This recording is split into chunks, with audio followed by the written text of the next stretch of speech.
এটা গুৰুত্বপূৰ্ণ খবৰ বন্ধুসকল, 1 জুলাইৰ পৰা বন্ধ কৰিব আপোনালোকৰ বেংক একাউণ্ট।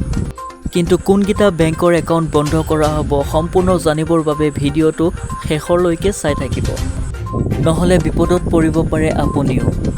পাঞ্জাৱ নেশ্যনেল বেংকে নিজৰ গ্ৰাহকবিলাকক বাৰে বাৰে দিছে জাননী। পালন নকৰিলে বিপদত পৰিব পাৰে আপুনি। বন্ধ হোৱাৰ পৰা বাচিবলৈ কি কৰিব লাগিব সবিশেষ জানিবলৈ ভিডিঅ'টো শেষলৈকে চাই থাকিব।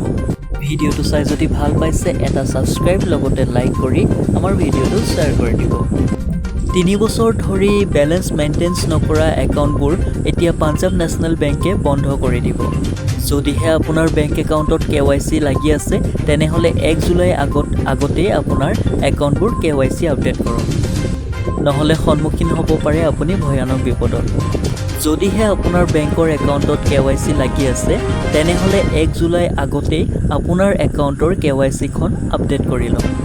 পাঞ্জাৱ নেশ্যনেল বেংকে বন্ধ কৰা গাইডলাইন দিছে যদিও কোনকেইটা একাউণ্ট বন্ধ কৰিব আৰু কোনকেইটা একাউণ্ট বন্ধ নকৰে সবিশেষ জানিব এই ভিডিঅ'টোৰ জৰিয়তে। আপোনাৰ বেংক একাউণ্টত যদি চৰকাৰী যিকোনো আঁচনি এক্টিভ হৈ আছে তেনেহ'লে বন্ধ নকৰে কোনোপধ্যে সেই বেংক একাউণ্টটো। চৰকাৰী যিকোনো ধৰণৰ আঁচনি যদি আপোনাৰ বেংক একাউণ্টত এক্টিভ হৈ আছে তেনেহ'লে বন্ধ কৰিব নোৱাৰিব সেই বেংক একাউণ্টটো। পাঞ্জাৱ নেশ্যনেল বেংকে স্পষ্টমতে কোৱা হৈছে চৰকাৰী যিকোনো আঁচনি থকা বেংক একাউণ্ট বন্ধ নকৰে।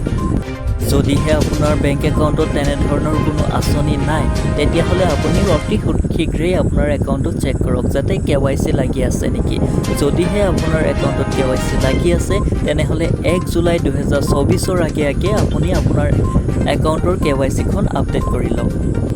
ভিডিঅ'টো চাই যদি ভাল পাইছে তেনেহ'লে আপোনাৰ বন্ধু বান্ধৱীসকললৈ শ্বেয়াৰ কৰি দিয়ক যাতে তেখেতসকলেও বাচিব পাৰে এই বিপদৰ পৰা।